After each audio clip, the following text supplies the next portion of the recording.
Write it there. Can you tell me what your full name is, David? David Willoughby, W-I-L-L-O-U-G-H-B-Y. Oh, you Leech, L-W-E-C-H. L-W-E-C-H. And when were you born? I was born in 1934 at Caton. But on my birth certificate it says Hutton Bushel. Does it? And Hutton Bushel's past Caton, isn't it? Mm. Yeah, it's I don't know why that is. My sister's the same. Can you tell me a little bit about your family, what your parents did? Well, my father, when he was from school, he was born at Bolton-on-Dearne, and he went down mines, down pits, Doncaster. And then his brother got killed on the tubs, and that did him, I think. So he came. It just happened at the time when the Great Strike was on at the miners. Mm-hmm. So he came to Caton and stayed at his sister's, which they had a little farm, and he was working for her husband. But he soon got rid of that because I think it was a bit not much money. And he moved to Greens, which is further on at Killerby. It's a bad corner. It's Killerby Hall on the right hand side, coming this way, and the Greens farm on the left. And my mother, she came from where the village ships, Jarrow. Then she moved to Hettonley Hall, Hortonley Spring, Durham, and then she and her sister, her friend, not her sister, her friend, came to Killerby Hall as maids in service. Right. And she got to know that my dad, they called her Elizabeth Ann Blakey Skipsy Willoughby. And she said, oh, was this man that's got the same name as me in the village? They've been talking, right? And that's how she got to know me dad, and then they got married. And I came on the scene, and I wasn't there long at Caton. And we moved to Leverston. My dad got a better job at Leverston farming. Mm-hmm. And that's where I got my thumb off at the farm when I was 5. What happened? Well, then, cow cake, I think it must have been because it was cheaper, came in slabs, not nuts. And they had a machine with a gate like this, and it had 2 cogs which drove 2 wheels inside like that crushed the cow cake up as it went in. Mm-hmm. And I was messing about with oil can, and got my thumb in it. Whoo, it went around. Really? Yeah, I thought, oh gosh. Yeah. So I ran home, which wasn't far, and it was darkish. My mother says, that little devil's stayed till it's too dark, and he's crying, he's frightened at dark. I was. I think every kid is. And because there was no lights there at Leverston then. And oh my God, so when I went in, anyway, my dad must have come up because it was tea time-ish. He came up, rang farmer, and he came and took me to Oscar Hospital with my father. And I remember my dad carrying me out because I was only 5, and I felt a sensation of moving, and I felt as though I was going through the roof of the car, and I hadn't had any gas or anything. And then next thing we were at Scarborough, and I thought there was nothing left, only a bit of skin, so they pulled it over 3 times and stitched it up, and they kept me there in the hospital. But I got blooming chicken pox, so I had to be on my own in there for a week. And anyway, I don't remember. I should look every day, and I could see a bloke ploughing a field, and I've looked for that place in the hospital where I haven't been able to see where it was. Probably built on now. And that's when I was. And then next time, 7 years old I was. War was on. Because a German bomber came over us, right low, a Heinkel. I knew what it was then, even then at 7. And he came over the house, and you could see him sat there, because they have half a steering wheel, don't they, in that Heinkel, have you seen it? And they're all glass at the front. That's right, yeah. Saw him there, looking at me. They could have machine gunned us, but they're all busy, I think, trying to keep down the aircraft in the air. And he wasn't very long, and he crashed down at Caton in the cars. I don't think there was any survivors, because he couldn't jump out, they were too low. They had to wait till they hit the death light to get out, but it killed them, because they were only flimsy things, weren't they? They seemed to be anyway, but that was that. Then we moved to What else do you remember about wartime then? Wartime? Only when we were at Filey, there was nothing else, nothing happened at Leveson in the war, I don't think. No bombs dropped. Did you get used to seeing lots of convoys of troops going through? Or? No, you saw some, but the Poles were at my aunt in Caton, I remember. Mm-hmm. If you go through Caton, on the left-hand side, you go past the pub on the left-hand side, then there's a road into the bungalows, isn't there? Yeah. Come past there, there's a little chapel. I know, on the right, yeah. Yeah, and just past there, there's a lane, railway, what's it called, lane, something lane? It's block-ended, you can come up to it, but you can't get out and you can't get onto it. And opposite the other side of the road was my auntie's farm, which is all houses now.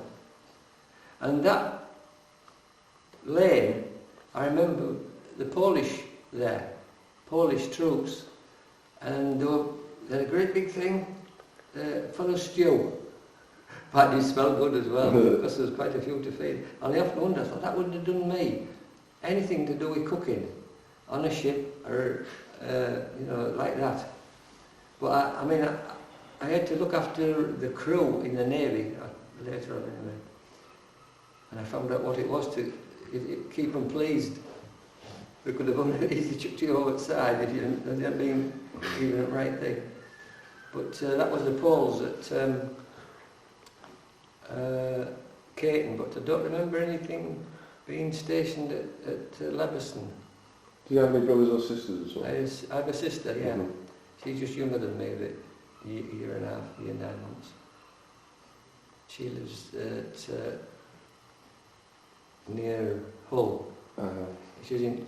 Her husband has tankers, inland tankers, Whittaker's it is. Whittaker's tankers. They fuel all the cruise ships up at different places, Southampton and what have you. What about schooling then? Where did you go to school? I went to we came to Filey, and we were lucky. We got a house, the Gardens. Do you know where the Gardens is? Yeah, Just off Scarborough Road. Yeah. They were good houses. Just past the roundabout. Yeah. On your left. They were built for World War I veterans. And there were gardens there, allotments. Because when we went, there were still allotments where the playing field is. Just up Scarborough Road there. And that's where they got the name from, the Gardens, and there's only 12. There was 12 built there, and then there was six on Scarborough Road, similar. And the local firm that built them, because I've asked somebody about it, Jack Johnson. Have you had words with Jack? He's no, not yet. Old Filonian bricklayer, good. And he told me that had Swordens or Fells built them, because I often said if I was having a house built, I'd have one of them building it, and I wouldn't have it built in winter when it's wet and damp. Why would you have one of those building it? Well, they were good builders, weren't they? They were about the last good tradesman there is. And they're still on the go. I mean, he's got it now, Dixon. But him, you wouldn't know one end of a brick from to the would he? But Swordens, they're good lads, because Frank, the boss, now, he was a joiner. His son's there, and I don't know whether his grandson's there. Still at Swordens. So he'd been taught by his father, and Frank was taught by the old blokes. When you came to Filey then, was your father still working farming? No, that's why we had to come to Filey. Right. We were in a farm labourer's house at Leveson, and I don't know whether the farmer said something, because I don't think he left on the best of terms, my father, because he was a bit hot-headed. What was he called, your father, by the way? William. Willoughby. Mm-hmm. Willoughby, that's right. Willoughby, that's right. Because it's the same as my mother's last name. Mm-hmm. And here we go. Pause. No. So you came to Filey because you get turned out? Yes, yeah. And they offered us this one at the Gardens and one at Muston with all steps up. My mother went to see it, she says, oh, she says, no, she was a Geordie, you see. Why? She said, you can't be having that, she says, she'll fall down the steps. So she went for this one, really, which was a better house, and good, better garden, and you could get to shops easy. And then, so she took that, and that was it. And I tell you what, the house before us, Haxby, Matt Haxby they called him, at the bottom of West Road and Scarborough Road, there used to be a hairdresser's, didn't there? On the corner. We don't know things like that. Oh, well, it's a building there on the corner of Scarborough Road and West Road. And it used to be when we came, it was a greengrocer's, everything, like old thingy, open all hours. Axby, Matt Axby they call him, nice bloke. All family worked there, the missus, his son, and then his son's wife when they got married. And what happened next? Oh, that's right. He lived in it. I remember going to the. We went in about the springtime of the year. Just, just going on, and you could smell the. I often remember the smelling the smell of the soil, because I don't think he did much. He didn't grow much because he wouldn't have time, because he was also at work at Axby.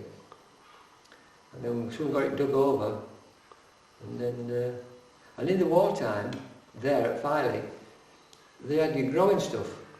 When we had shoved a load of cauliflowers in front garden, like cauliflowers. I don't know where they went to. I think they must have gone. You must have taken them somewhere to sell them, to do a little bit. Dig for Victory it was called. Then wasn't it? Dig for Victory. What did your parents do when they came to Filey then? My father, he went to the gas place. Nobody wanted that job because it was hot and it was hard work. It was like stoking Titanic, like stoking Titanic across the Atlantic, shoveling coal in. And then there was two of them, I think, on duty all night. And then I could have done it myself. That job, I've seen that so many times. They shoveled the coal in, then they gave it a fire. Ever so long, it used to take the gas out of the coal and so much tar. And when it was ready, all red, used to have a great big iron barrow, pushed it up to the furnace, opened the door, heat, and rake it all out. Take it outside, it was all red.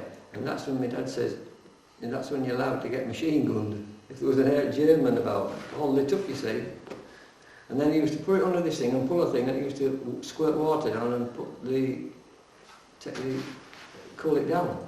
And then he used to take it across, because it was not very airy, wasn't a bag of coal, because it was only about 4 stone, I think. Very light. It came out as coke then. And you could go and buy a bag of coke to get help with your coal then. And this, he used to go and tip it, and then shovel it in again, go and have a look at how much tar there was, look at the tar, and then sugar all coal in, and then he used to go for a cup of tea then, and it was all the same. I think he used to check on gas, but I don't know about gas, the gas that used to come out of the coal, because it used to go in that big holder, didn't it? Mm. Was he on permanent nights then? Was he? No, he shifts. Ah. With a bloke called Jack Addington, Colin Addington's granddad. You know Colin that was on council, his ambulance driver. You know Colin Addington? Yeah, I do, yeah. Councillor Addington. Yeah. It was his friend. It was his friend, and they worked together they were there quite a few years. And I don't think there's anything more about that. Did your mother take on any work at all? No, she never went. She did a bit of cleaning at the Star Inn when Jenkinsons were there. And Alice is still alive, Alice Jenkins.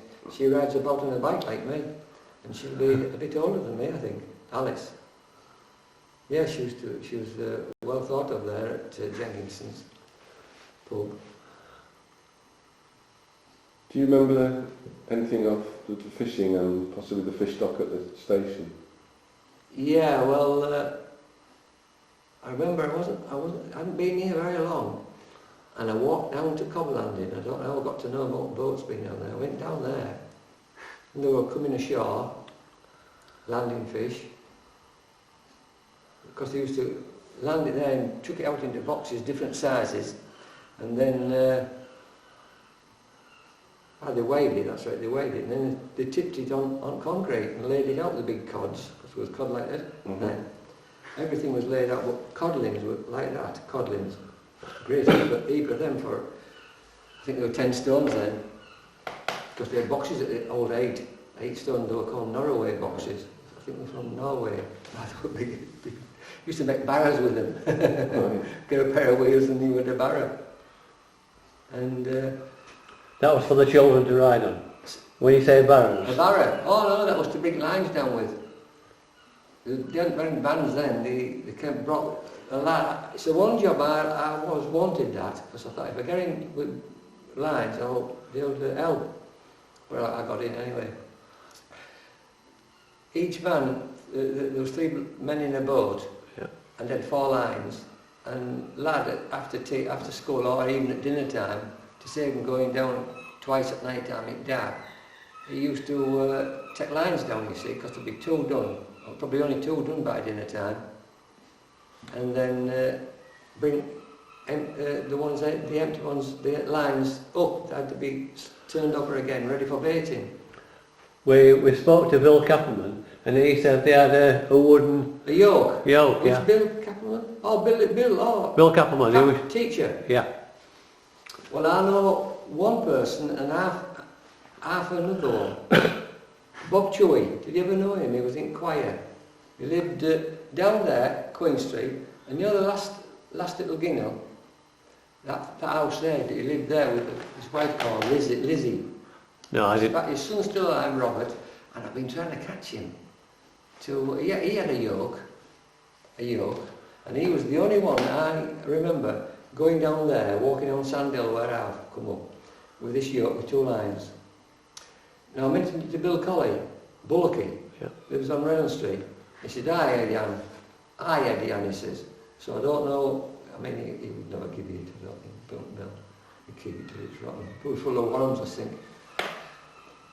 But I'm going to see Bob, his son, to see if he's done it, if he wants it to sort of keep it as a keepsake and use it. I mean, I would use it because I go on the brig for limpets, flithers to you. Yeah. And I mean, it takes pressure off your joints.